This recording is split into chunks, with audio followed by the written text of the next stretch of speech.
chose qui passera. Tous les fardeaux de la vie ôtés et prennent le jour de repos. Un jour de la portée de mon Père. Un jour, Dieu c'est juste pour un temps. Les roues de la vie montées s'arrêteront.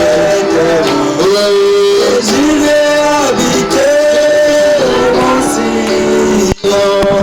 Un jour, de la portée de mon Père. Un jour, Dieu c'est juste pour un temps. Les roues de ma vie montées s'arrêteront. Et moi, j'irai habiter au Mont Sion. Tu nous aimes, tu nous aimes, tu nous aimes.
Dis-lui que ce soir, Seigneur, je veux que je puisse te toucher.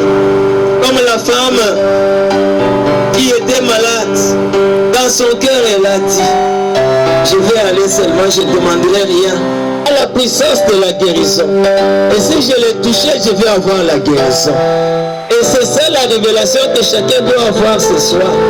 Quand nous venons dans ce lieu ici. C'est un lieu ouvert, moi devant les hommes.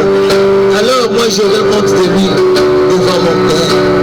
Vous voulez qu'il puisse avoir honte de toi? Alors parle-lui maintenant. Ouvre ton cœur. Parle-lui. Dis-lui sincèrement tout ce que tu sens.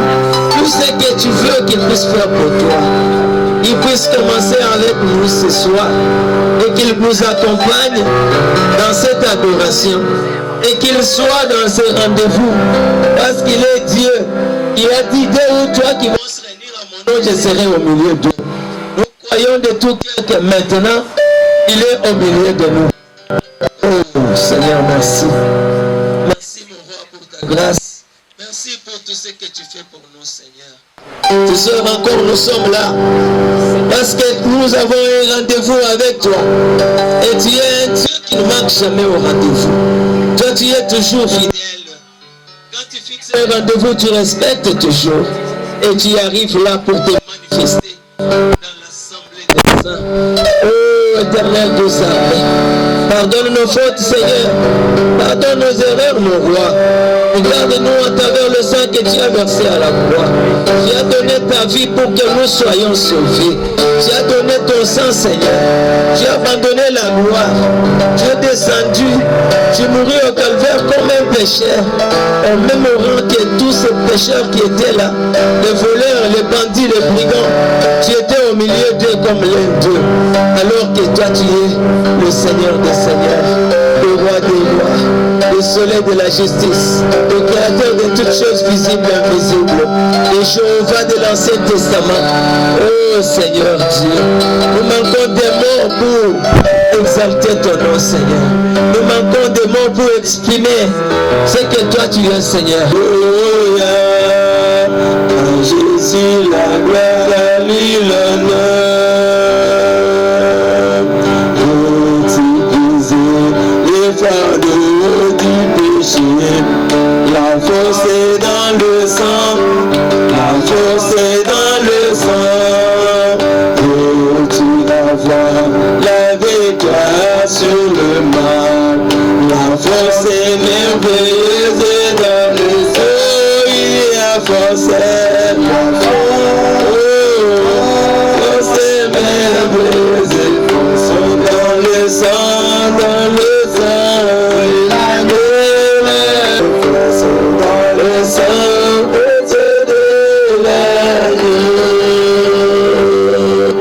Viens-tu briser le fardeau du péché? La force est dans le sang. La force est dans le sang. Viens-tu éclore un jour de la bonté de mon cœur. Un jour, c'est vrai. C'est juste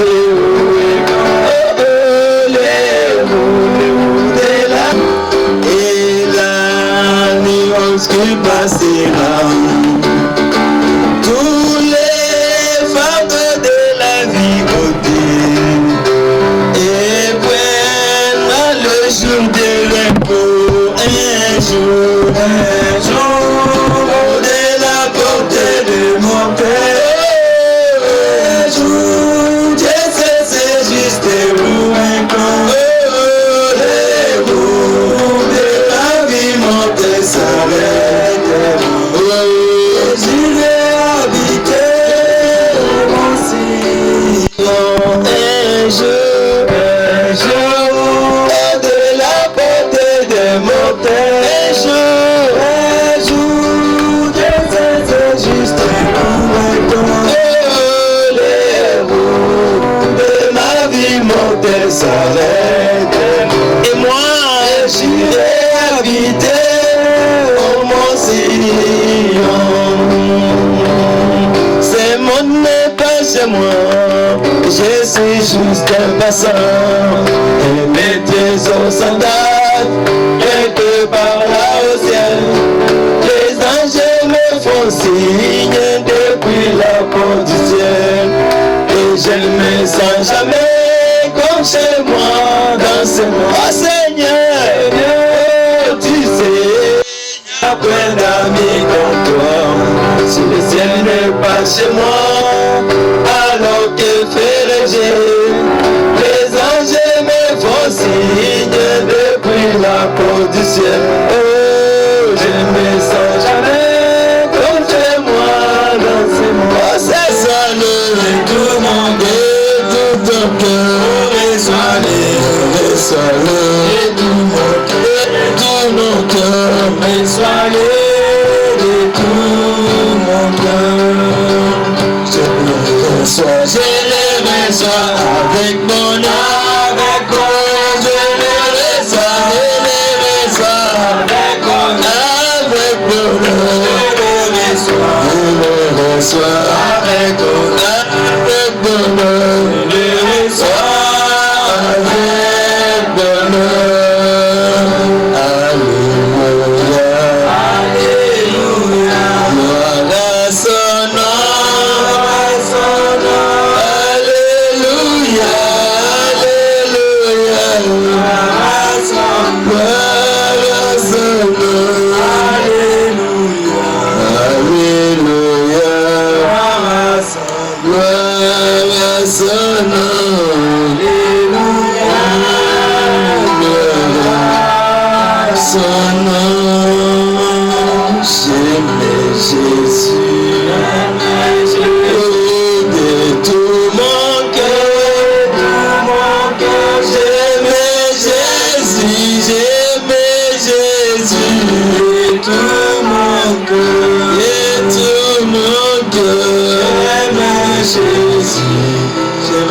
Jésus est tout mon cœur. Jésus est tout mon cœur. Alléluia. Est-ce que réellement tu aimes Jésus de tout ton cœur? Quand nous le disons comme ça, c'est ça le sentiment profond de notre cœur. J'aime Jésus de tout mon cœur. Il faut l'aimer de tout ton cœur. Amen. Bien. Maintenant, je vais vous inviter à vous asseoir et que vous puissiez prendre vos Bibles. Nous allons entrer dans les Écritures, que nous puissions marcher. Même si les gens ont connu un retard, nous vont nous retrouver quelque part. On ne peut pas faire attendre le roi des rois pour qu'il puisse attendre les hommes. Ce sont des hommes qui devaient attendre le Seigneur. Et curieusement, les hommes du monde aiment que le Seigneur vienne et qu'il se mette, qu'il les attende. Qu'il puisse les attendre. Il s'assoit et il dit, bon, j'attends d'abord mes créatures ici. Le contraire à ce que nous vivons dans ce monde, si c'était le président de la République qui t'a donné un rendez-vous, il faut venir peut-être à 16h juste. Tu seras là-bas à 14h. À la porte. En train d'attendre que ça soit 16h pour que tu puisses dire à la garde, il est 16h, laissez-moi passer voir le président. Mais, ce que nous voyons, c'est quoi? Nous voyons que tout ce qui se passe sur la terre, c'est ce qui manifeste ce qui se trouve dans le cœur des hommes, dans le cœur des individus.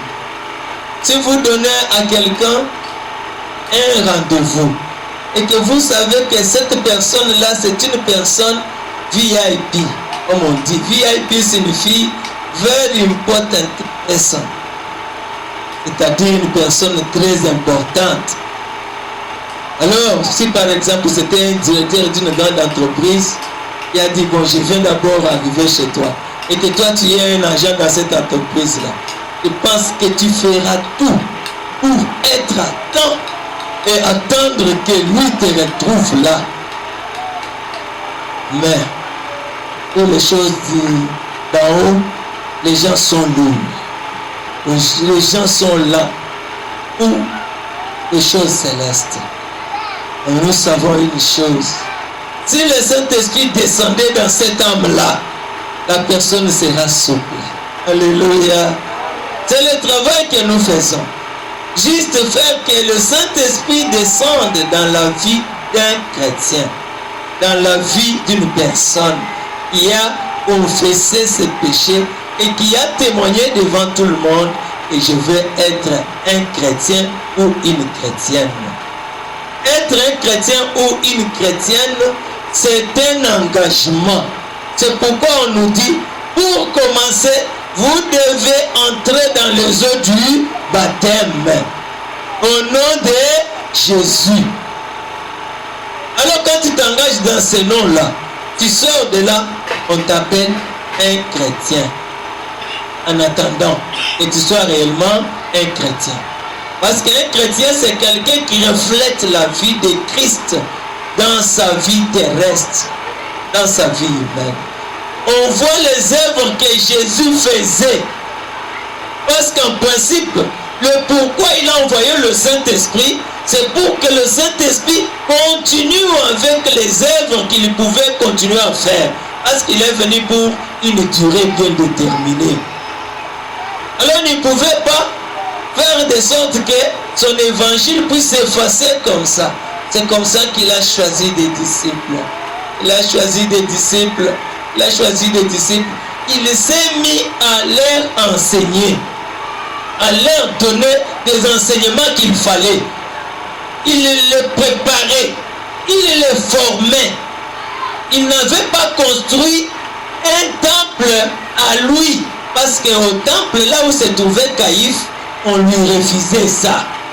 Pour y entrer, c'était tout un problème. Pourquoi? Pour commencer, on l'appelait un enfant d'une femme qui a mis au monde un enfant dont le papa ne reconnaît pas la paternité. Et les autres allaient loin pour l'appeler le fils d'une pute. Donc on pouvait chercher toute mauvaise qualification pour mettre sur Jésus afin que les gens ne puissent pas l'écouter ou le suivre. Les autres ont dit, si nous disons fils et l'enfant d'une prostituée, ça c'est un peu là, les autres qui connaissent bien Marie qu'elle était vierge peuvent rejeter ça. Bon, il est Belzébuth. Entendre les merveilles et les oracles de Dieu. Amen. Est-ce que vous êtes prêts à entendre cela? Vous êtes prêts à écouter Dieu parler? Est-ce que vous êtes prêts pour recevoir ce que Dieu vous donne ce soir? Oh, Jésus a une table. Jésus a une table où les saints de Dieu sont nourris. Il invite son peuple et lui vient dîner. Là, il trouvait leur désir. Pain et poisson sur le feu. Il satisfait les affamés tout le temps. Viens, viens, viens dîner. Le maître appelle, viens dîner. Alléluia, tu peux fêter à ta table tout le temps. Oh, tout le temps. Qui a nourri la foule et changea de l'eau en vin. Elle appelle à l'affamé, viens dîner. L'agneau va prendre l'épouse pour toujours à ses côtés. Et tous les hôtes du ciel vont s'assembler. Ce sera une belle vie pour le saint vêtu en blanc. Avec Jésus, ils vont fêter pour toujours. Viens, viens, viens dîner. Le maître appelle, viens dîner. Oh, alléluia, tu peux fêter à sa table tout le temps. Tout le temps, lui qui a nourri la foule et changea de l'eau en vin. Elle appelle à l'affamé, viens dîner. Alléluia. Le Seigneur dit, viens dîner. Vous savez, le dîner, c'est un repas qu'on prend le soir. Et ça, la canatan moteur. Et le bazouaka, petit déjeuner. À midi, bazoui, déjeuner. Si on n'a pas quoi, on est au fond de la boue. Dîner. Dîner. Alléluia. Je brille d'envie pour entrer dans les Écritures. Pour que nous puissions entendre. Makamuni nezamba bongisaka na pokwa. Alinga katango pokwa mingi. Bible elobi na jardin d'Eden. Abanda kotika Adam na Eve bavanda na bango. Tiko na bapokwa de omona kiti. Aye botia na kiti na vanda. Avandi. Baope bavanda. Atandia bolobini. Ah bana. Deni mokolezalaki. Alléluia. C'était calme. Dieu aime communier beaucoup avec l'homme le soir. C'est le soir. Il détermine nos origines.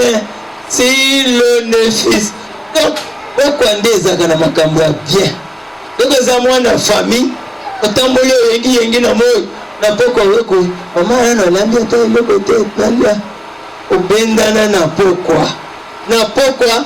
Ndetango malamu ya koyoka sango malamu. Amen. Hein? Ok. Je vous invite à lire avec moi dans le livre de Jean. Nous sommes au chapitre 1. De Konato Bandaki na mukanda na biso ya Jean chapitre 1. Lelo na kosote ba verset nyonso na kozoka ka partie ya verset 7 et 47 puis na 51. Si vous pouvez vous tenir debout pendant que nous lisons la parole de Dieu. La parole de Dieu, c'est notre drapeau. Je lis au nom du Seigneur Jésus-Christ. Jésus, voyant venir à lui Nathanaël, dit de lui, voici vraiment un Israélite dans lequel il n'y a point de fraude. D'où me connais-tu? lui dit Nathanaël. Jésus lui répondit, avant que Philippe t'appela, quand tu étais sous le figuier, je t'ai vu. Nathanaël repartit et lui dit, Rabbi. C'est-à-dire, il a répliqué, il dit, Rabbi, tu es le Fils de Dieu, tu es le roi d'Israël. Alors, Jésus lui répondit, parce que je t'ai dit que je t'ai vu sous le figuier, tu crois maintenant? Tu verras de plus grandes choses que celles-ci. Et il lui dit, en vérité, vous verrez désormais le ciel ouvert et les anges de Dieu monter et descendre sur le Fils de l'homme. Et le Seigneur bénisse avec nous sa parole. Mettez-vous, mes frères et sœurs.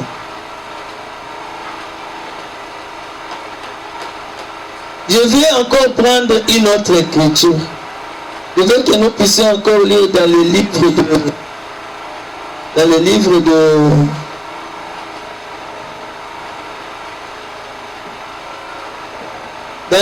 de Jean, ou plutôt prenons directement Matthieu, le verset 25. Je vais prendre de 1 jusqu'à 6 et je vais aller de 6 jusqu'à 12. Matthieu, dans le livre de Matthieu. Matthieu, c'est le premier livre du Nouveau Testament. Matthieu chapitre 25, verset 1 jusqu'à 12. Je vais lire encore au nom du Seigneur Jésus-Christ. J'aimerais que... Est-ce qu'un frère est prêt là? Voilà, s'il y a un frère qui est prêt.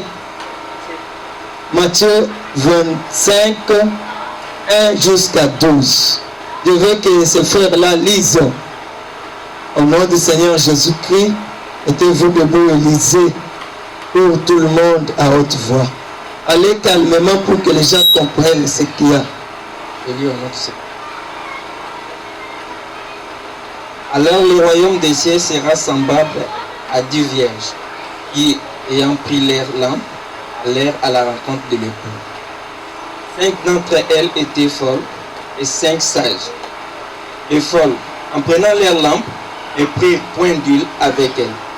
Mais les sages prirent avec leurs lampes et l'huile dans des vases. Comme l'époux tardait, toutes s'assoupirent et s'endormirent. Au milieu de la nuit, on cria, voici l'époux, allez à sa rencontre. Alors tous ces vierges se réveillèrent et préparèrent leurs lampes. Les folles dirent aux sages, donnez-nous de votre huile, car nos lampes s'éteignent. Les sages répondirent, non, il n'y en aura pas assez pour nous et pour vous. Allez plutôt chez ceux qui en vendent et achetez-en pour vous. Pendant qu'elles allaient en acheter, l'époux arriva. Celle qui était prête entrera avec lui dans la salle des noces. Et la porte fut fermée. Plus tard, les autres vierges virent et dirent, Seigneur, Seigneur, ouvrez-nous. Mais il répondit, je vous l'ai dit, en vérité, je ne vous connais pas. Veillez donc, puisque vous ne savez ni le jour, ni l'heure, il en sera comme d'un homme qui partant pour un voyage, appelé ses serviteurs et leur remit ses biens. Il donna 5 talents à l'un. Ok, on peut s'arrêter là. Au verset 13, il est dit, restez donc vigilants, puisque vous ne savez ni le jour, ni l'heure, où le Fils de l'homme viendra. Amen, amen, amen. Vous ne connaissez ni jour, ni l'heure, où le Fils de l'homme viendra. Ici, je veux que vous puissiez comprendre une certaine chose. Premièrement, nous avons lu dans le livre de Jean. Nous sommes dans notre thème et aujourd'hui nous allons le clôturer. Notre thème qui signifie ou qui est intitulé au tableau, le thème dit le témoignage d'un véritable témoin. C'est ça notre thème. Et le sujet que nous pouvons traiter aujourd'hui, nous allons beaucoup nous attarder ou insister sur le Messie et le cri de minuit. Ça signifie quoi? Dans notre thème, tout ce que nous pouvons dire, c'est le Seigneur nous montre ici que Dieu ne manque jamais de témoins. Tout au long des générations ou des époques, il a essayé d'établir sur la terre, depuis le temps ancien, depuis le temps d'Adam, depuis le temps d'Abraham, jusqu'à ces jours, période-là. Alléluia. Je veux que vous soyez vraiment attentifs. La pluie ici ne va pas nous déranger maintenant. Ça va pleuvoir à minuit. Nous la repoussons au nom du Seigneur Jésus-Christ. Alors soyez calmes comme si rien n'était. Alors Dieu nous montre que il y a toujours des témoins. D'après ce que nous avons vu dans le livre de Jean, Jean a dit, au commencement était la parole. C'est cette parole qui a créé tout. Cette parole était Dieu. Et cette parole-là, c'était la lumière du monde. Quand elle est venue dans le monde ne l'a pas reconnue. Triste nouvelle. Le monde a ignoré. Ou bien, monde eboyi koyeba ole oyo nzambe atindeli bango. Tikoki monde eboyi ole wana nzambe atindi. C'est-à-dire batikali kaka na kati ya monene. Alléluia. Le monde est resté dans les ténèbres. Et pourtant, le témoin a donné son témoignage. Quel a été le témoignage de Jean? Voici l'agneau de Dieu qui ôte le péché du monde. Celui qui m'a envoyé pour le précéder m'avait averti en disant ceci. Quand il sera en train de baptiser, l'agneau de Dieu va venir. Et quand l'agneau va venir, c'est un homme. C'est une personne. Ce ne sera pas l'agneau, la bête agneau en train de sautiller. Non, ce sera une personne. Mais sur cette personne-là, tu vas voir un signe céleste qui va descendre sur la personne. Ça va prendre la forme de la colombe. Alors ce sera l'Esprit de Dieu qui vient sur cette personne pour la oindre et faire le travail de Dieu. Alléluia. La Bible dit que Jésus est devenu Christ quand il a pris son baptême dans les eaux.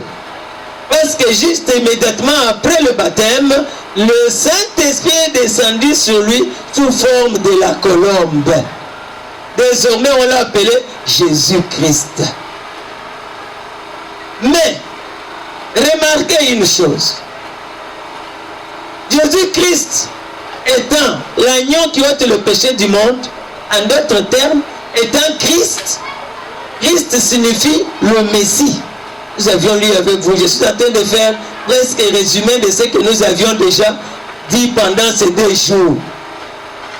Christ signifie le Messie. C'est comme ça que les disciples qui étaient avec Jean, quand Jean a rendu témoignage, vous vous souvenez de ces disciples-là?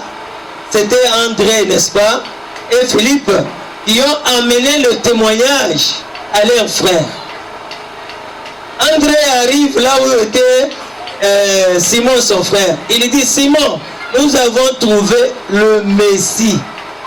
Il n'a pas tapé à gauche ou à droite. Directement, il lui dit, nous avons trouvé le Messie. Parce qu'à cette époque-là, ce qu'il attendait, c'était quoi? Hein? Le Messie. Alléluia. Philippe, de la même façon, il a couru vite, il est allé voir son frère Nathanaël, de là où nous venons de lire. Il arrive et lui dit, Nathanaël, je suis venu t'appeler pour que nous puissions aller voir l'homme dont Moïse a prophétisé qu'il y aura un prophète qui sera élevé au milieu de vous, que Dieu va susciter pour pouvoir donner la prophétie et prêcher la bonne nouvelle au milieu de son peuple. Il sera le roi d'Israël. Il vient d'où? Il vient d'où celui-là? Au nom de Nazareth. Est-ce que na Nazareth wana eloko amalongo ekozala? Alobi na ye na kolobebele te, viens et vois.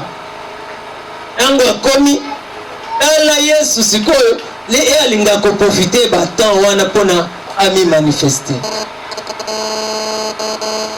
Essayez de faire vos histoires là que vous avez. Alors, qu'est-ce qui se passe? Nous voyons là-bas Nathanaël qui dit à Philippe, toi aussi tu aimes toujours accepter des histoires comme ça. Non, viens voir. Et quand ils sont partis, avant même qu'ils puissent s'approcher de Jésus, Jésus regarde à distance. Voici un Israélite en qui il n'y a point de fraude. Vous voyez bien que Nathanaël a zaki moutouaba logique et belé. Bon, sincère. Attends-lui à le but. Rabbi, d'où m'as-tu connu? Lui dit, avant même que ton frère Philippe vienne t'appeler, il était là-bas sous le figuier, je t'avais vu. Ah, il n'a pas dit autrement. Il s'est agenouillé et dit, Seigneur, tu es le roi d'Israël, tu es le Fils de Dieu. Amen, amen. Il a confessé parce qu'il a vu un signe. Quel a été ce signe? Il a discerné son nom, alors qu'il ne s'est jamais retrouvé avec lui quelque part. Ça, c'est Dieu qui connaît le nom de chacun de nous. C'est Dieu qui connaît les secrets qui se trouvent dans le cœur de chacun de nous, tels que nous sommes assis. Alors, quand cela est sorti, directement, il a compris que c'était le Fils de Dieu. Le Fils de Dieu, au lieu de soutenir que je suis le Fils de Dieu, il lui dit, tu crois parce que je t'ai dit ça? Alors viens, tu vas voir plus que ce que tu as vu là.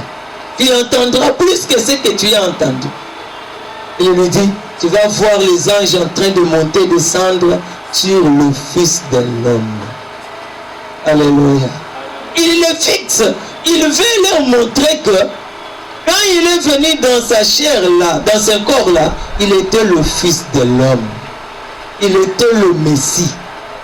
Le Fils de l'homme signifie Dieu prophète. Un Dieu qui porte un corps comme un homme et qui prophétise, qui prêche la parole, qui manifeste les signes prophétiques. En fait, un Messie, le Fils de l'homme, c'est le Messie. Le Messie, c'est Christ. Et maintenant, Christ, en d'autres termes, comme on l'appelait, Messie, Messie, Messie. Et quand on est allé partout, le nom c'était le Messie. Mais le Messie avait son nom. Son nom était Emmanuel. Et les autres l'appelaient Jésus de Nazareth. Le Messie, c'est quelqu'un qui a 3 onctions. 3 onctions qui se croisent sur lui. Il a l'onction royale. L'onction royale, c'est-à-dire il est roi. Ce qu'il dit, c'est une loi.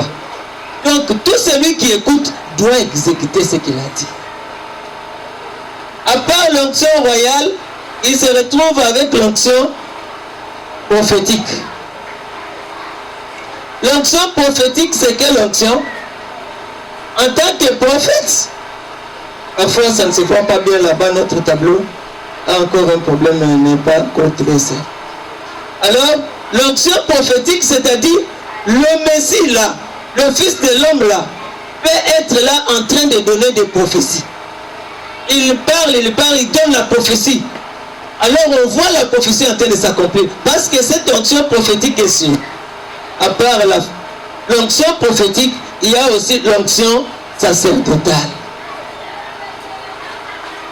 L'onction sacerdotale, c'est-à-dire, il est aussi sacrificateur, il est sacerdoce.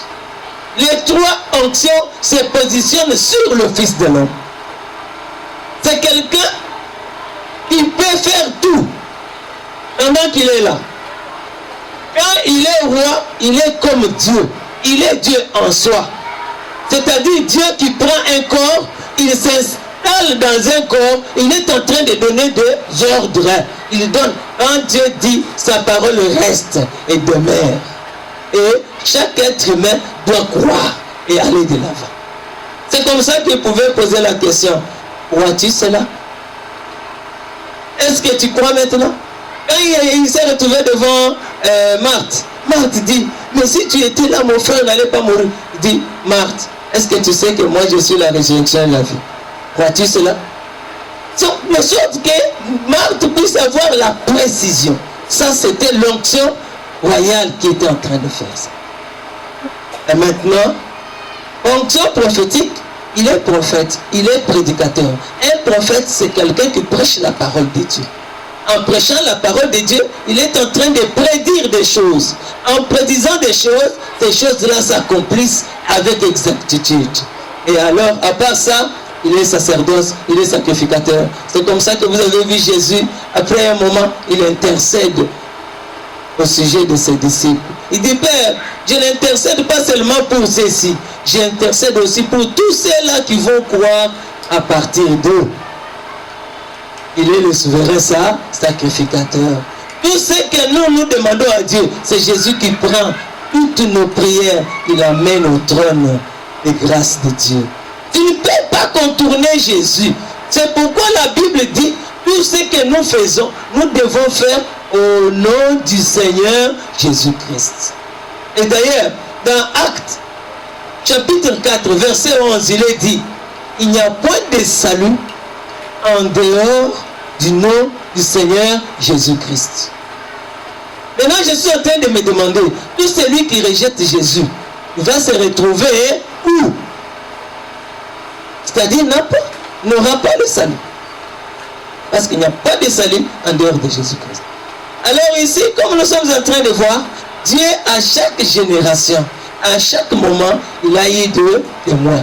Nous étions là, nous avons parlé en détail le premier jour et le deuxième jour. Alors, je peux un peu frôler le tableau. Regardez à l'époque d'Abraham d'abord. À l'époque d'Abraham, Dieu appelle Abraham. Il lui dit, quitte ton pays, va de l'autre côté, je te bénirai, je ferai ceci. Vous allez lire ça dans Genèse chapitre 12, quand Dieu appelle Abraham. Alors après, à partir de tout ce temps, il commence à parler à Abraham régulièrement, parce qu'Abraham avait obéi et a suivi la recommandation divine. Alors, à cette époque-là, Dieu, s'il pouvait venir se promener, il allait chez Abraham. Sur la terre, il descendait chez Abraham. Parce qu'il a eu quelqu'un, un témoin véritable. Et vous vous souviendrez. Dans les champs de Mamré, là où était Abraham, il y avait des gens qui vivaient. Alors Abraham, quand il est venu s'installer aussi, vous connaissez l'histoire, il était accompagné de son neveu Lot. Lot était collé à Abraham. Alors Lot aussi, comme il était collé à Abraham, il était en train de connaître certains secrets de Dieu et Abraham lui chuchotait à l'oreille. Voilà, Dieu m'a dit ça. Dieu m'a dit ça. Parce qu'il avait suivi Abraham dans cette sortie-là. Alors quand ils sont arrivés au moment où ils commençaient à se tirailler, les serviteurs de Lot, qui se tiraillaient, se disputaient, des endroits où les bétails pouvaient aller brouter tout ça, parce qu'il y avait crise des herbes et ainsi de suite. Alors finalement, Dieu a dit, séparez-vous de Lot. Lot est allé vers Sodome et l'autre est descendu vers Chêne de Mamré. Et à Sodome et Gomorrhe, vous connaissez l'histoire. Quand il est allé là-bas, c'était terrible. Conditions qui étaient là-bas. Oh, moyenneté, pédé plein, homosexuel plein. Et là où il est allé entrer, il a commencé à vivre. Et à vivre peu Makamounaï. Mais Dieu était en train de visiter Abraham, son véritable témoin. Alléluia. Le véritable témoin de Dieu à cette époque-là, c'était Abraham. Nous pouvons appeler Abraham témoin de Dieu. Témoin d'Adonai. Parce qu'Adonai lui parlait régulièrement. À un certain moment, il a changé son nom. Quand il a changé son nom, il était Abraham. Après, il est devenu Abraham. Vous connaissez l'histoire, c'est dans la Bible. Maintenant, quand il a changé son nom, c'était dans une vision, c'était dans le rêve. Parlons dans ces termes-là. Il était dans un songe. Mais le lendemain, il voit 3 hommes qui descendent. Dans Genèse 18, vous allez voir 3 hommes qui descendent pour aller visiter Abraham. Et quand ils sont arrivés là-bas, l'autre a appelé Abraham. Au lieu de l'appeler Abraham, il dit Abraham. On a changé mon nom en secret il n'y a pas longtemps par Dieu.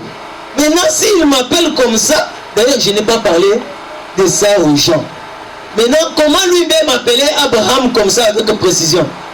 Abraham n'a pas hésité de l'appeler Elohim, mon Seigneur. Alléluia. Vous connaissez l'histoire, n'est-ce pas? Il ne pouvait que reconnaître que c'est Elohim parce que le secret qui était dans son cœur est dévoilé par quelqu'un qui était aussi dans le secret. Alléluia. Dieu connaît nos cœurs, connaît nos secrets. Tel que nous sommes assis là, chacun de nous. Vous voyez Dieu commencer à étaler tout ce que tu as en secret ici. Tu vas tomber ici. Tu vas tomber ici, tu vas dire, ça devient autre chose. Voilà des signes. Ça, c'est un signe messianique. C'est un signe du Fils de l'homme. Quand vous voyez un homme qui commence à discerner les pensées des gens et dire des choses gardées secrètes dans son cœur ou dans le cœur des gens, ça devient autre chose. Ça, c'est le Créateur lui-même. C'est comme ça qu'Abraham n'a pas hésité. Il a dit, Seigneur mon Dieu, oh Elohim, Abraham était le témoin d'Elohim pendant que les autres étaient là en train de marcher dans les distractions. S'il y avait des gens qui pouvaient chercher à connaître comment il est, il l'a vu comment, il fallait aller demander à Abraham. Parce que à mon aïe, à Vandanaïe, à Léonaïe, il va promesse à Pesakaï. Amen. Maintenant, et là, comment on attend le Kakabongo, et tu as l'Ancien Testament. Donc, pour ça, dans les sous. Après, nous avons en Israël, nous avons en Égypte. Nous avons en Égypte. Nous avons en histoire de Bakota na Boumbu. Bakota parce que Abraham azalaki na babolembo na ye agardaki ba exigence ya Nzambe te na tango ya sacrifice. Tango ya offrande. Offrande tout le monde a neti geste ya muke Nzambe azwaka ngo na plaire. Parce que na mona mwana mwasi ayena offrande na ya déposer bo Jésus a baloli et comme il est kambo moya monene. Et dans la Bible il en parle. Qu'est-ce qui s'est passé? Abraham devait offrir à Dieu l'offrande qu'il a faite. Et maintenant Dieu lui a dit, tu dois partager les oiseaux là. C'était des colombes de tourterelles. Tu divises en deux, tu places sur l'autel. Parce que le temps ancien, on plaçait toujours sur l'autel et on met le feu et ça s'ébrouille. Quand la fumée monte, Dieu agrée ton offrande. Comme Caïn et Abel l'ont fait dans le jardin d'Éden. Vous connaissez l'histoire. Mais Dieu avait dit à Abraham, ne mets pas encore le feu. Dieu aime mettre le feu le soir. Mais à ça, qui sacrifice on a mort. Alors, il veillez pour le corbeau. Parce que Monica de Biloko, Biloko Morobo, pour les abotos, Bayako Ata wana komi ko somnolebo. Corbeau a yeko pico. Et Zamba lobi, offrande na ye komi impur. À cause de ça, d'ailleurs, on a ban Israël pour qu'elle comme on a boalé kuna na Israël na Égypte. Et kapona kama likamboana. Ah papa. Abraham nde asali erreur na ye asomnole azamu to alembaki. Yo ziliseti na ko ne bana na ye ba descendance ba ko kende 400 ans na bombo kuna. Dieu, c'est un Dieu de la logique. Il aime le sérieux dans ses affaires. Ce qui ozo salela ye na bolembu, ozo salela ye na distraction, aza contenté. Que de la même manière qu'il a puni Abraham, il peut aussi te punir. Parfois, peut-être ils allaient un agissement ou tout ça qui vis-à-vis de Nzambe. Alléluia. C'est comme ça que en Égypte, Nzambe akendaki pe musika lisusu te amoni bana Israël ba souffrir ba 400 ans wana soki bokei na exode bokotanga eleki 400 ans ese koki ekomi okende na kopusana Nzambe ayekokita akekoluka Moïse ntango azalaki na ndako ya Pharaon moye Nzambe akende kosala na ye ezalaki te azelaki ti ntango Moïse abomi mo Egypte wana akimi Pharaon nde sikoyo Nzambe akei kolanda ye. Il y a d'autres circonstances où ils ont comme l'on a vu Nzambe nde occasionné yango mpona olongo kote ozalaki okende kote mosusu mpo alanda yo. Alléluia. Alléluia. Par circonstances nyonso boloba kaka diable biloko mosusu Nzambe nde asalaka ndenge bofandi abo circonstance moko esalemi te na poko aboyi aboyi kofanda boyebi makambo esalama déjà na exode oke kotanga exode chapitre 3 ikomona makambo nyonso eleka kuna eza makambo boyokaka na baeglise ndenge boyokaka bateyaka yango mikolo nyonso sikoyo nazobetele bino nde tableau wana batémoin na ntango wana ya Moïse namoni bamosusu balamuki Abiram azalaki Ore Datan bazalaka bango mpe bazalaki balewi c'est-à-dire bazalaki mpe bateyi. Qui était le véritable témoin de Dieu à cette époque-là? C'était Moïse. Nzambe bandako solona Korena Datan te bongo sikoyo Korena Datan bazalaki bateyi te bazalaki bateyi sikoyo Nzambe bandako solona bango te baye kosilika mokolo moko balobi Moïse yo kanisi nini kaka yo wana nde oza mosantu na kati na biso abo yo nde oza Levi biso toza balewi te toza mpe balibota ya Levi toza mpe c'est-à-dire tozali mpe bateyi toteya kati bongo sikoyo Nzambe alobela kaka yo bongo sikoyo kaka yo biso toza bateyi te. C'était par la jalousie parce que Nzambe abandaki kosalela bango te Nzambe soki aza na témoin na ye moko oyo aza confirmé apatapataka te lokola moto akosalela moto wana tina suka ya bomo ya moto wana c'est ça son instrument. Alléluia. Nzambe aza lokola moto te lelo asaleli oyo akakita nano koto akeye kozwa lisusu sho mosusu koto ote wana kuna ifo azala mwa costaud ifo azala mwa pembe wazala azala boye basuka ebe Nzambe azalaka boye te soki aponi yo lolenge ozaleli wana asa aponi yo. Moïse na likuku mana yo wana Nzambe ekangamikaka na ye alobi yo nde témoin na ngai ya solo parce que c'est toi qui m'as vu dans le buisson ardent. Alléluia. Il avait vu na Nzambe wana Moïse oko bate mosusu wana bazalaki kuna bazalaki te alors aloba na bana Israël lokola bolobi ke ngai nalobaka te kaka nayebisa Moïse nalobela bino te nayebisa Moïse ayebisa bino je ferai toujours ça. C'est comme ça que la Bible dit que par Israël Dieu a fait sortir par le prophète Dieu a fait sortir Israël et par les prophètes Dieu a gardé Israël. C'est dans le livre de Osée. Du quoi de Osée 12-14. Nzambe alingaka bana na ye bayenga te soki atindeli bino mosakoli abandi na bino na mosala na mosakoli akotika bino kaka na basakoli c'est-à-dire soki mosakoli moko alongwe akopesa bino mosusu oyo asengeli mpo na akamba bino. Il n'a jamais laissé son peuple seul. Il a toujours un témoin. Son témoin c'est son prophète. Nzambe basakoli. Par un prophète, Dieu a fait sortir Israël de l'Égypte. Par Moïse.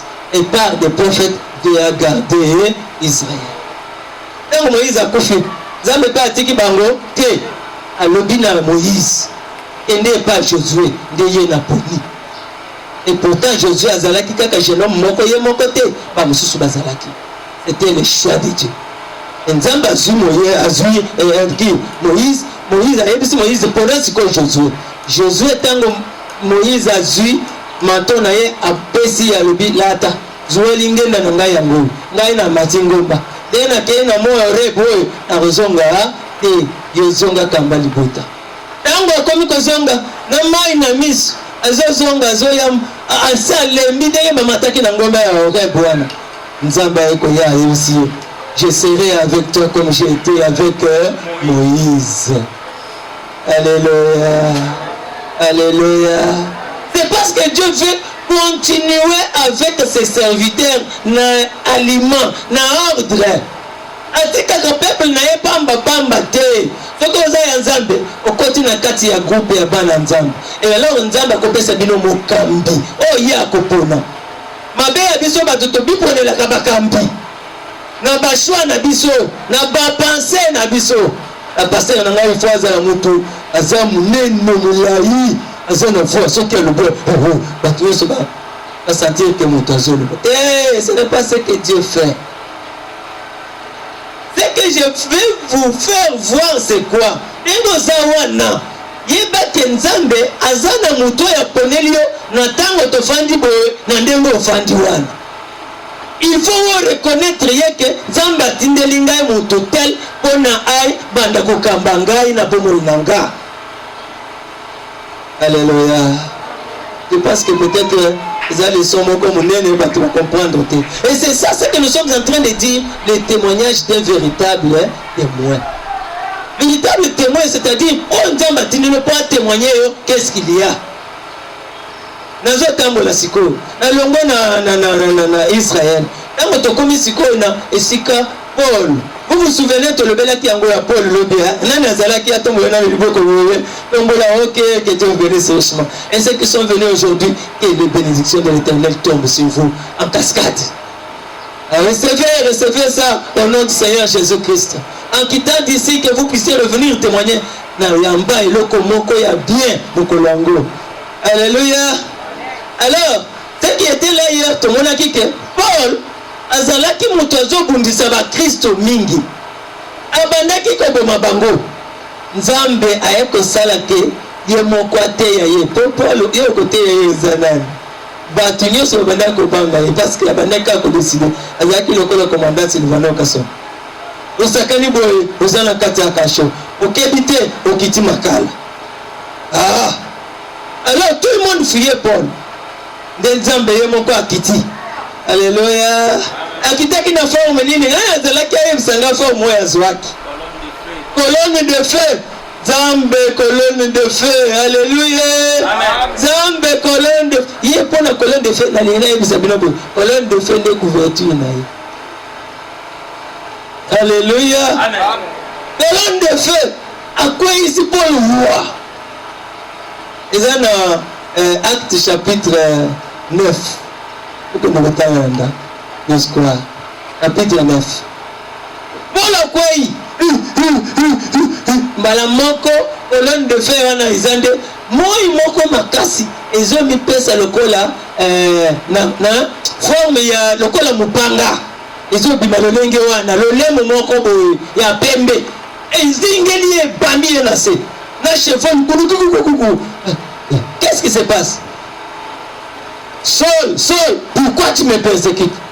Il est tout sérieux que je persécute. Je suis Jésus. La colonne de feu c'est Jésus. Amen. Dans Moïse a tenu kuna, qui es-tu Seigneur? Alors je suis. Et nous savons pas en Israël que je suis. Eh Jésus. Vous voyez pas que Jésus, c'est la même chose. Et nous savons que je suis. Ah wow, je suis Jésus qui peut que tu persécutes. Voilà comprendre, oh Jésus a autant de l'obélinga pour le makambo bati. Aïbisi, la poni pour comme témoin nanga. Témoin ya nini? Il y a résurrection ya Yesu. Alléluia. Il est vivant. Il est ressuscité. Jésus est ressuscité. Mais Paul abanda kobo yango. Abanda ko yebisa batuke. Batu wana bazokosa ke c'est quoi te soki na yoki moto fongoli monoko na Yesu fongoli mbanga oh Yesu c'est quoi na kata ye moto mbala moko ye akomela kutote etango Jésus yebise que je suis Jésus abongoli ye alobi na tinyo siko comme apôtre okende côté ya sango malamu au côté ya nini je suis vivant j'étais mort je suis ressuscité je suis vivant pour toujours un Paul apôtre est-ce que tu as la mikanda ya Paul ate? Nous avons mis Paul. épître bebo, épître de Paul aux Corinthiens, aux Romains, aux Timothée, mikanda nyonso na tobengaka mikanda na kati ya Bible, c'était des petits livres que Paul était en train d'écrire sous forme comme ça. Des petits livres. Ba livre ya bo atindelaka bato. Sikoyo ba mikanda wana nde bazwi ba livre nyonso wana ba titre nyonso wana bakomi na Bible baye kotindela biso wana kamonga tokomi kotanga. Pourquoi? Parce que Paul était un véritable témoin. Mais ce n'est pas fini. Tango Nzambe fongoli likambo wana nde sikoyo tofongoli Nouveau Testament ebandi. Nouveau Testament ebandi na eloko oyo. Tosi bomona yango. Eloko oyo eza nini? Ezali chandelier. Le chandelier oyo elakisi nini? Elakisi ke Nzambe akaboli salut ya batu ya bileko na bileko na cette génération. Première génération apesi yango Paul. Deuxième génération apesi yango Irénée. Eza na historique ya makambo ya Nzambe na bileko. On appelle ça les âges de l'église. Nzambe abandi kotinda batinda mina ye na bileko na bileko. Eloko batu nyonso baza nango na kati na église na bango. Nazo pesa bino kaka explication nango. Eza na combien de chandeliers awa? Combien ya nini? Eza 7. Donc on compte 7, il y a les 7 âges de l'église. C'est ça les âges de l'église. Dans chaque âge, Nzambe atindi motinda mina ye oyo batu nyonso wana ifo bata nini? Bayoka. Alléluia. Bongo sikoyo, tango sikoyo ekei bongo, nazo linga sikoyo na bimisila bino yango. Les âges de l'église nazo nango tout forme ya ba photo. Nazo pesa bino lelo kaka explication nanga na ba photo. Yango le 7 âges de l'église. Ba 7 âges de l'église yango wana. Donc comment il y a ebandeli ebandi Paul. Ya mibale nani? Uzomona kuna ezo koma. Mosusu se Irénée.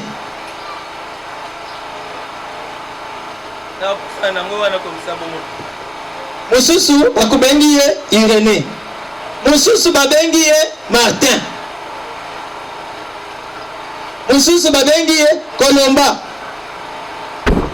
Mosusu babenga ye Luther. Batu wana nde bakolo ba eglise bomonaka toza ba luthérien obiso toza ba nini ba méthodiste eza bato oyo nde babanda ba masambo wana na période na bango wana Nzambe atikala kofanda kaka te Nzambe atambolaka. Amen. Parce que batu wana bakoleka sikoyo lelo est-ce que Irénée aza na bomo te? Est-ce que Colomba aza na bomo te? Paul azali te? Oko trouver adresse ya ba Paul wana te. Sikoyo ifo Nzambe atambo. Tokomi sikoyo na tango ya Wesley. Wesley elakisi oyo banda église ya ba pentecôtiste. Bande konanga ba pentecôtiste bazali awa na yebike bakoki kozala. Problème eza te. Mokambi ya église na bango oyo Nzambe atindaki kombo na ye Wesley. Yende banda na mouvement pentecôtiste. Yende kolo ba église babengaka la borne, assemblée de Dieu. La église wana nyonso moto abandaki mouvement nango Wesley. Sikoyo tozana tango ya ba Wesley te. Soki otali Wesley ezalaki na mbula nini?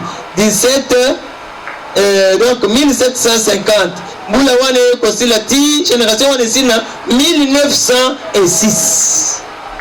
1906. De âge wana ya Wesley esali nini eleki. Âge wana ya ba pentecôtiste esali nini eleki. Sikoyo nazolzonga muke na sima na yebisabino.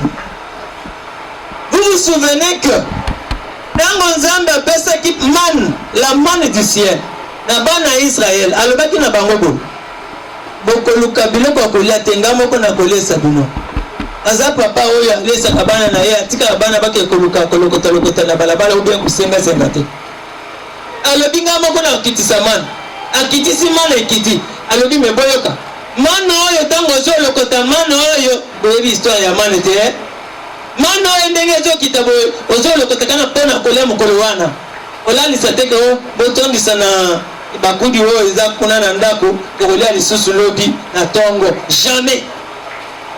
C'était une condition pour Dieu. A dit, vous devez seulement manger ça, mukolowana ya bou ya.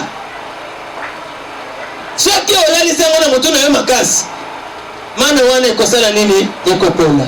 Tango epoli e bandi ko bisambala moko ba bankusu ozanga pe kolia. Alléluia. Alléluia. Et la Bible dit que la manne c'était la parole de Dieu. Parole wana ezalaki répartie dans 7 jours. Tout ça dans 7 jours dans la semaine était. Mane bandaki ko tomber chaque jour ya semaine ezalaki na mane yango zokoyo ya sika. C'était pour dire que il y a ba pesi Paul okoya ko pesa ngo batu ya Irénée te.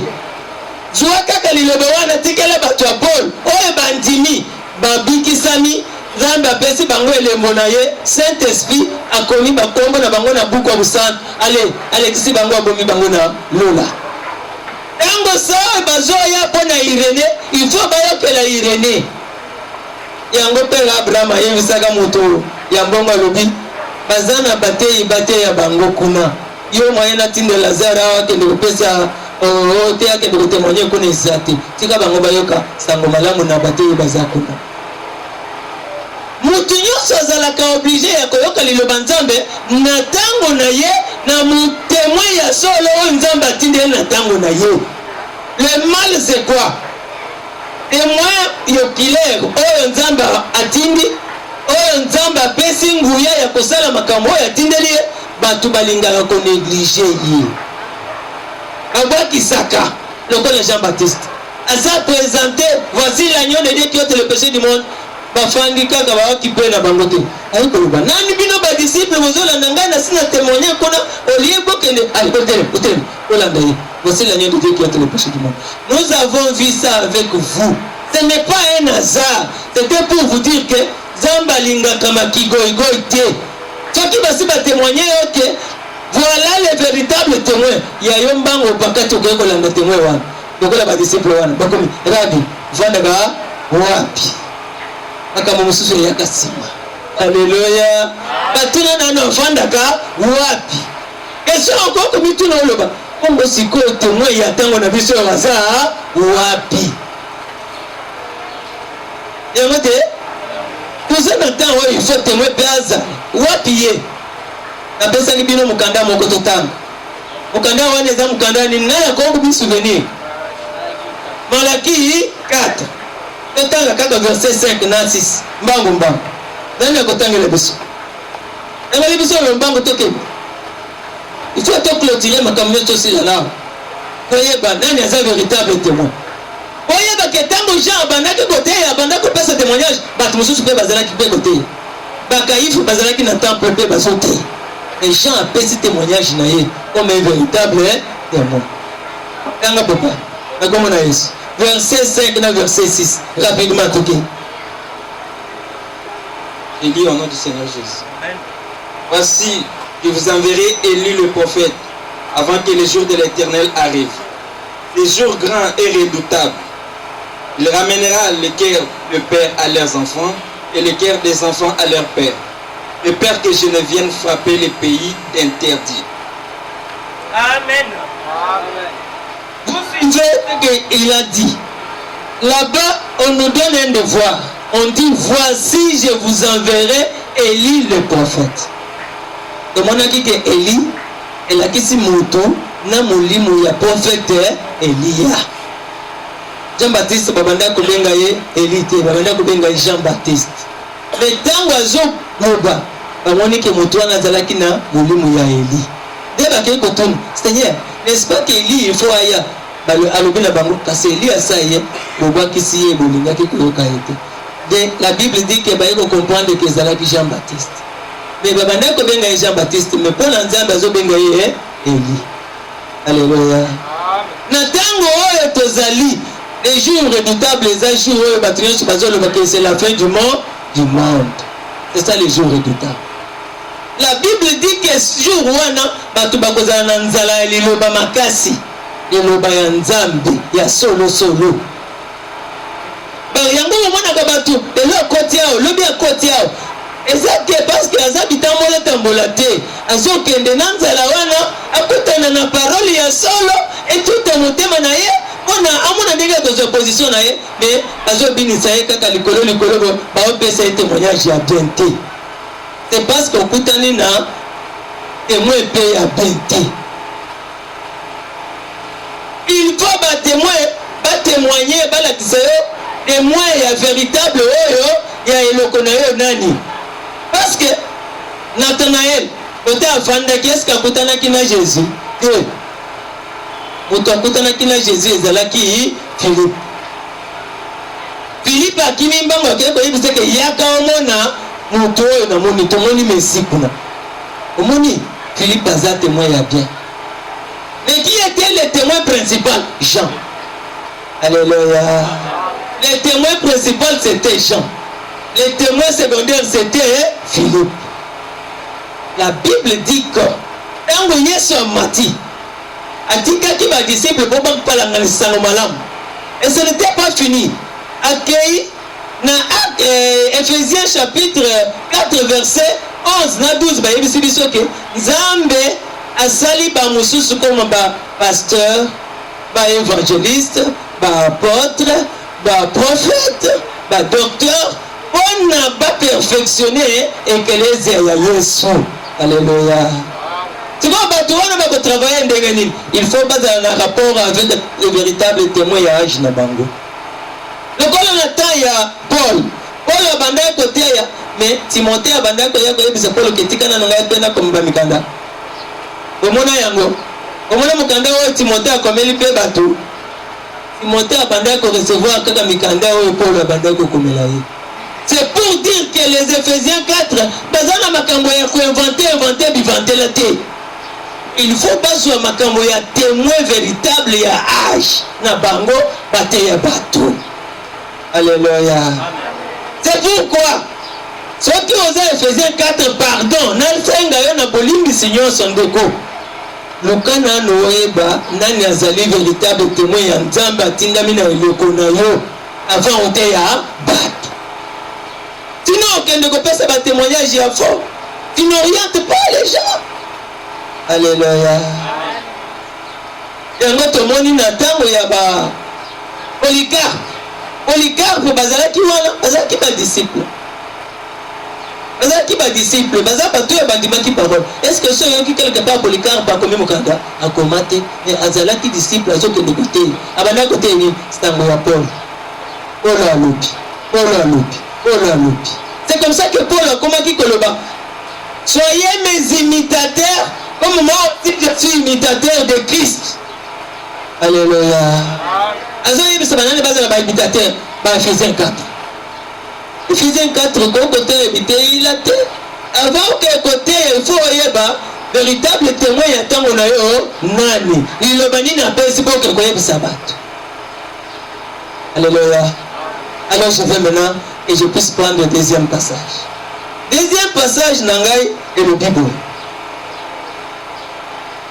Dans le livre de Luc, chapitre 17, verset 30, Jésus lui-même a fait ça, par caractéristique, il y a tango, il y a kozonga na mokili.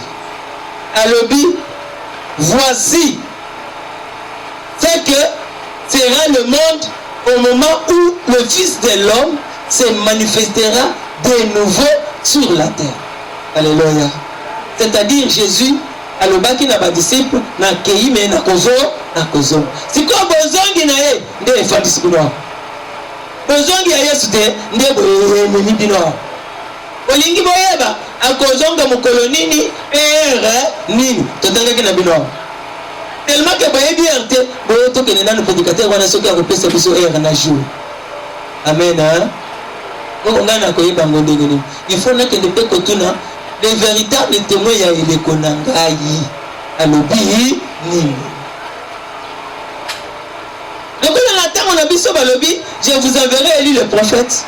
Donc moi nous montons quoi y abandi côté ya sango malamu okola ba Wesley okola ba Irénée okola ba mususu wana ba Kolomba mais ye abandi côté ya Nzambe akiti ye moko aye ko confirmer motei na ye wana na eleko oyo tozovivre ya 1900 depuis 1906 ti lelo 2022 toza na âge de la Odyssée, toza na dernier âge de l'église. Alléluia, alléluia. Peut-être nous aussi ma bokoti. Faut comprendre déjà que tel est le Kotozali. Toza batu ya 7e âge de l'église. Mais na lingine comme base au Apocalypse. Apocalypse chapitre 10 verset 7. Parce que moi, je suis en train de ce qui est bandé dans verset 1 à 7 ans. Je suis en 7 ans. Rapidement.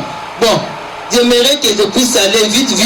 Parce que si j'attendais qu'on puisse lire par le frère, on va comprendre du temps. Je vais lire. Je lis Apocalypse chapitre 10, verset 7. Mais, quand viendront les jours où l'on entendra le 7e ange sonner de la trompette, le mystère de Dieu s'accomplira. Amen. Comme il a annoncé à ses serviteurs, les prophètes. Oh. Le bitango 7e messager, 7e messager à la Odyssée, abandi côté à Sangomalamu, de Makamunyo Sanzambe, le mystère de Nzambe Sanini, et Sibi. Alléluia. Et que si là, na moi je le vois. Donc moi je le vois pied. Comme on est en 1900. En 1909, en 1900, j'ai bandit en 1906.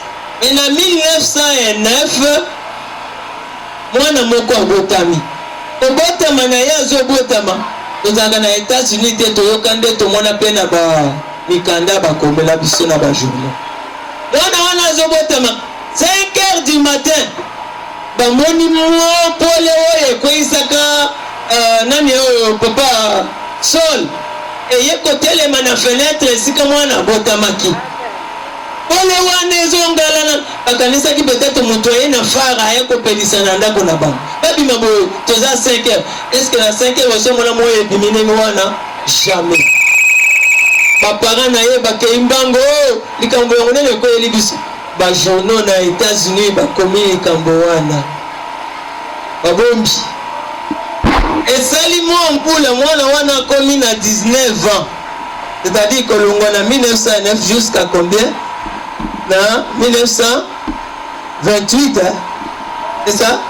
1928 ou 38 mwana wana abandi kote ya Sangomalamu azui batu kaka ndewe tozaboye banani bandimi Yesu ngai bakenda batu akotisi na obanda sikoyo kobatize mutu ya 17e moyo oyo ebimaki mokolo babotaka ye wana moyo wana ebimi lisusu likolo na ye lisusu mungongo moko ebimi na kati nango lokola Jean Baptiste ayaki na sango malamu mpona kobongisa koya ya liboso yo pe natindi yo na sango mpona kote ya sango malamu liboso ya boye ya mibale ya kolo Yesu ya boye ya mibale ya ngai bato batali o ya baluki ayebisi bango mungongo wana elobi mpona ngai te elobi mpona kokonfirme bino bato bozalaki na tembe.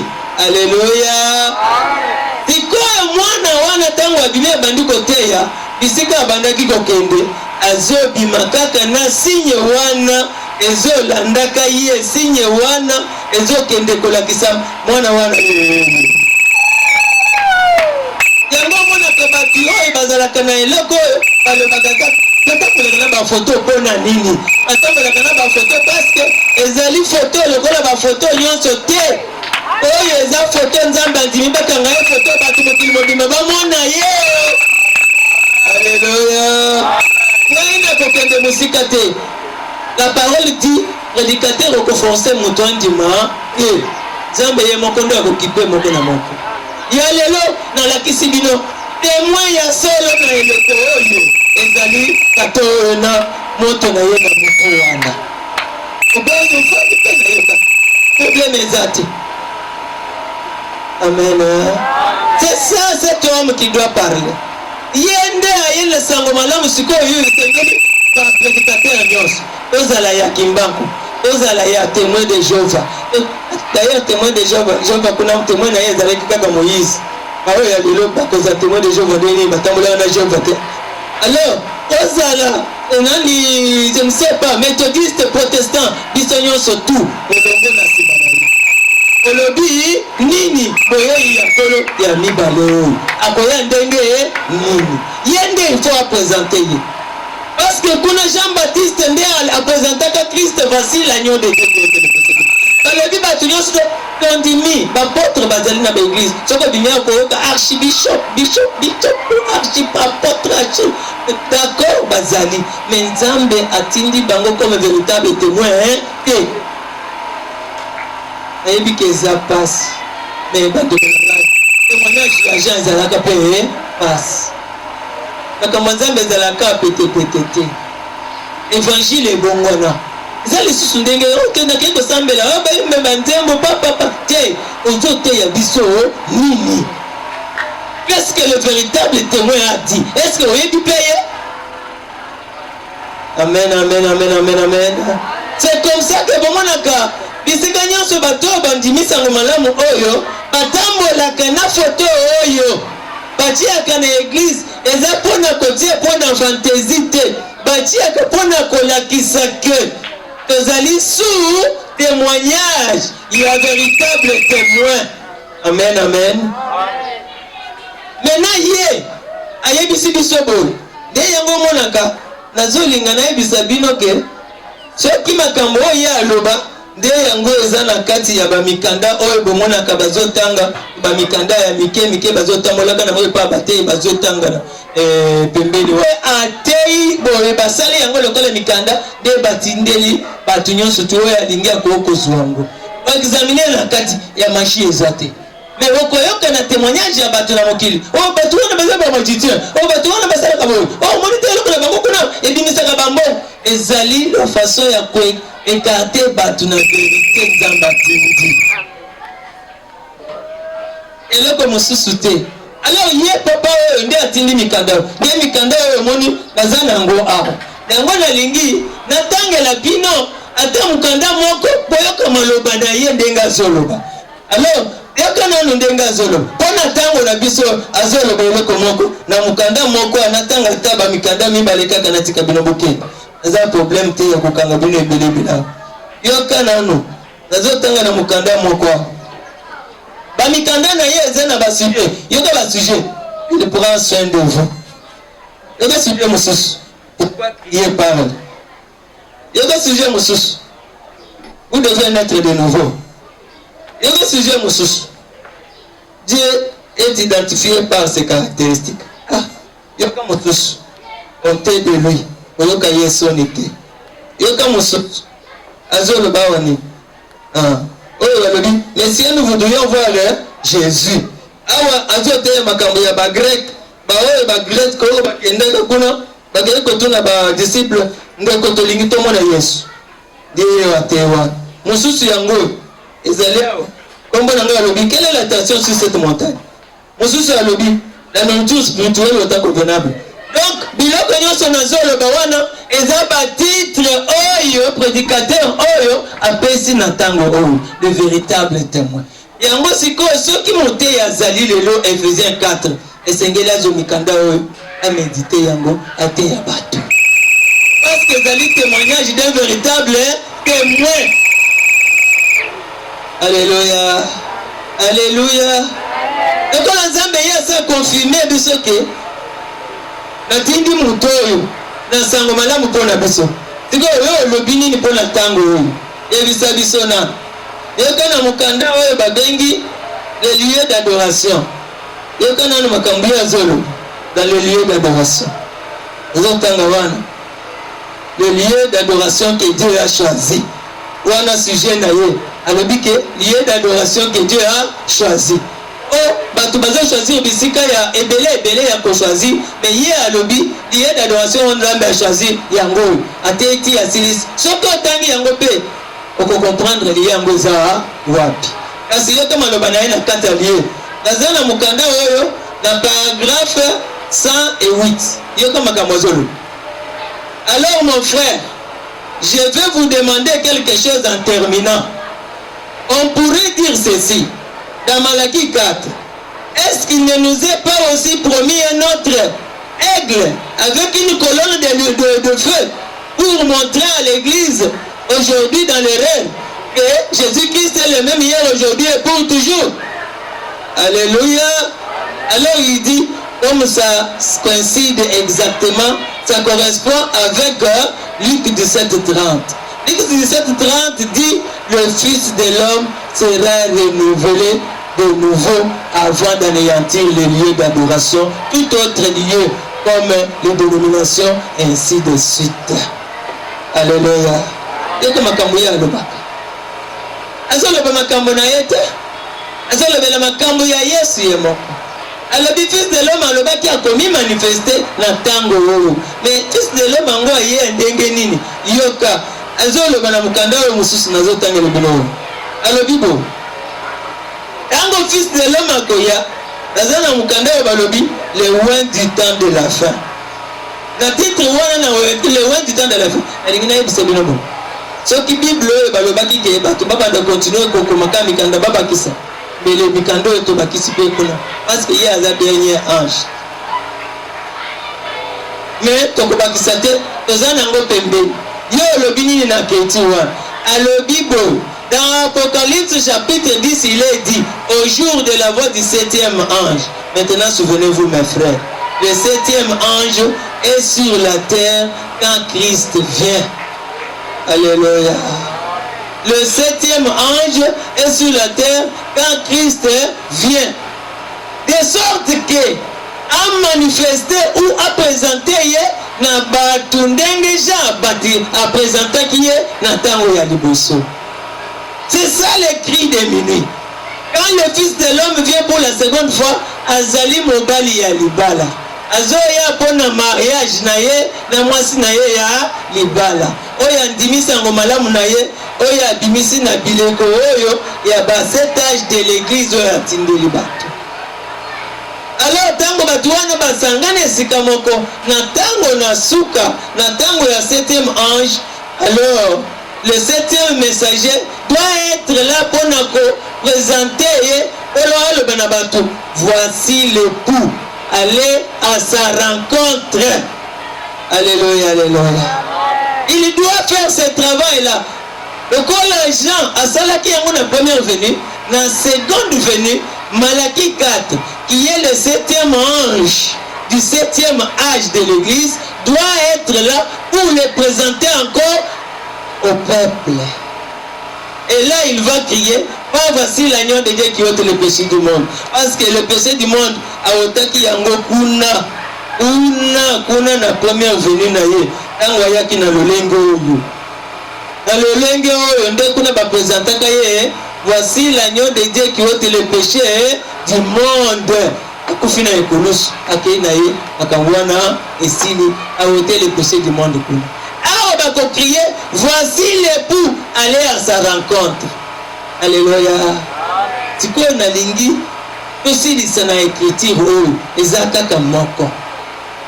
Na kokende na bino musika le susté. Na lingi to si lisa na wana. Na lingi to zuwa Acte chapitre 1. Na boko zo mukanda wana. Zuwa Acte chapitre 1. Bangu. Acte chapitre 1. Nana comme une acte. Je veux que autant, tout Acte chapitre 1 est le béni. Banane verset 1. Acte chapitre 1 verset 1. Ouvre le micro rapidement. Je lis au nom du Seigneur. Amen. J'ai parlé dans mon premier livre de tout ce que Jésus a commencé de faire. Voilà.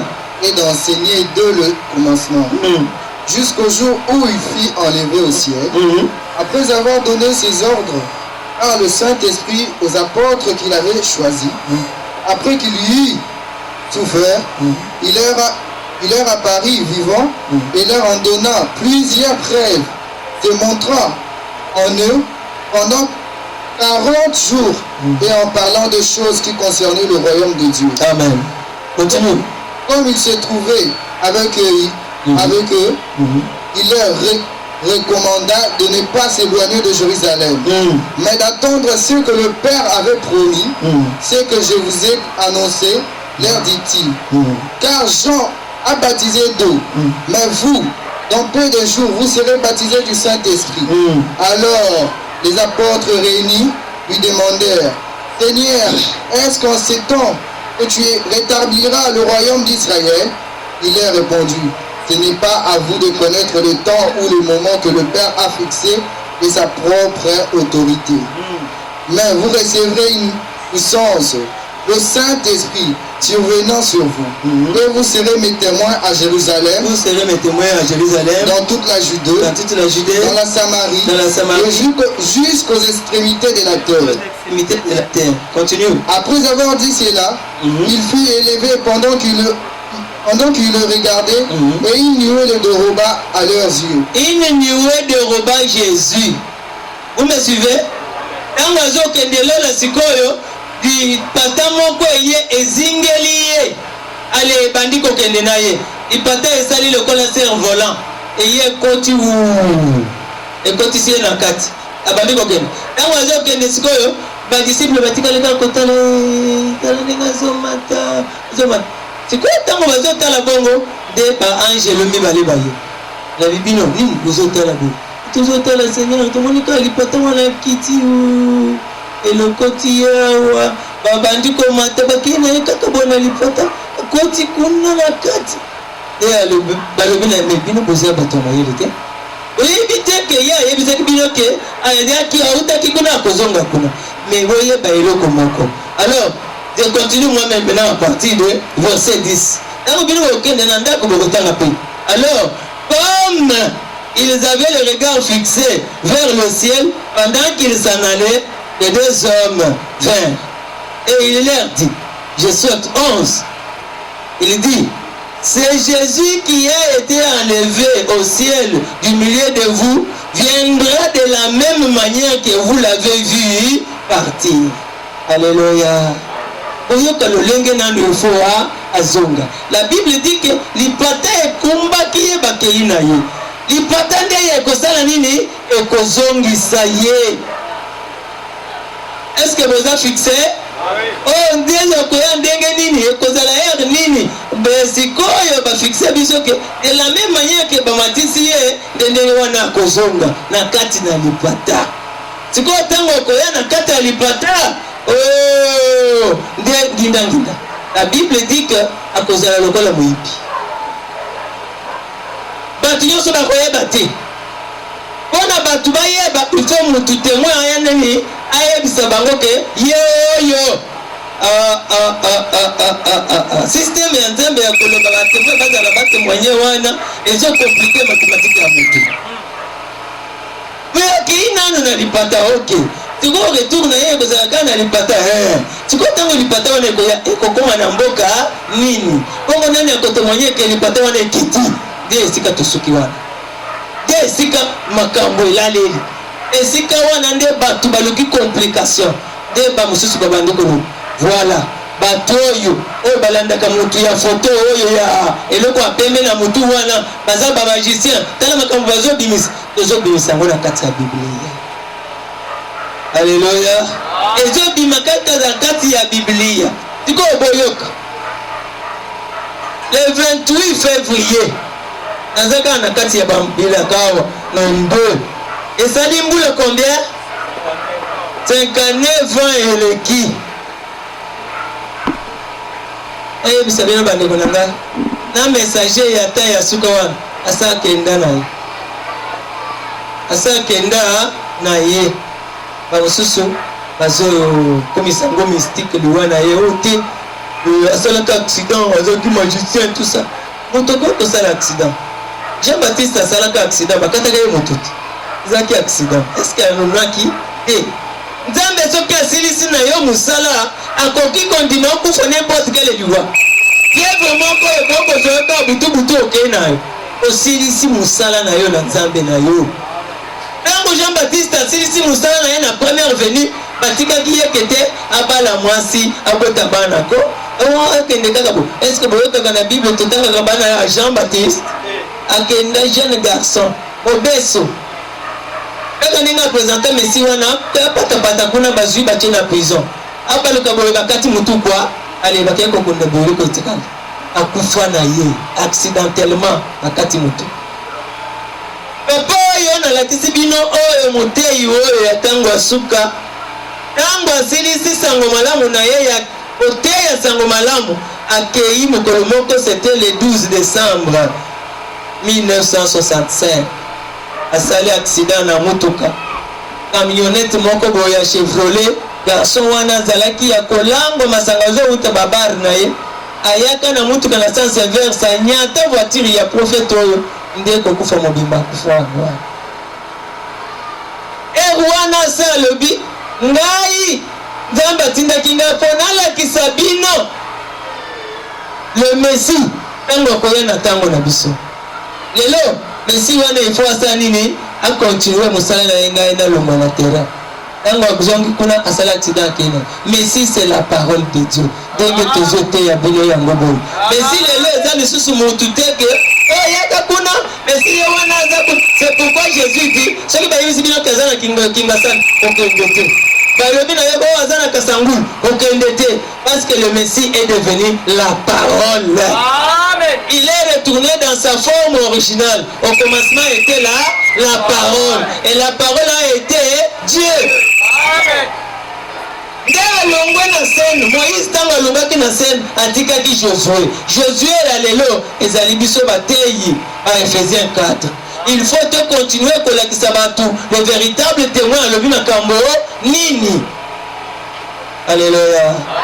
Le 28 février 1963 lipata na kembo oyo kitaki boye lipata na kembo ekiti kaka ndenge ozomona simbi foto oyo boye lipata oyo ntango ekitaki papa wana akitisi ayebisi biso baevenema ebele na lipata oyo alobi ngai nazomona bato bazopose bakestion eza nini nakoyebisa bango kasi na ye onayebisa mwasi na libala ya Kristo que votre époux est là. Votre époux est là.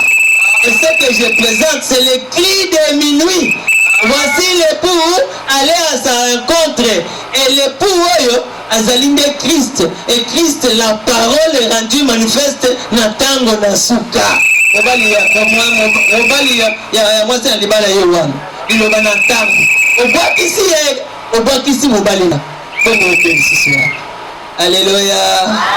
Voilà le témoignage d'un véritable témoin. Ngai ndiye nasali ba photo oyo te. Ngai ndiye nasali ba nuage oyo te. De la même manière que Jésus était parti, c'est de la même manière qu'il devait revenir. Et nani ayebisi biso makambo photo kaka papa oyo. Ye moko nde alobi azoloba boye na mikanda mosusu ezali abebo oyo akolinga ta na swato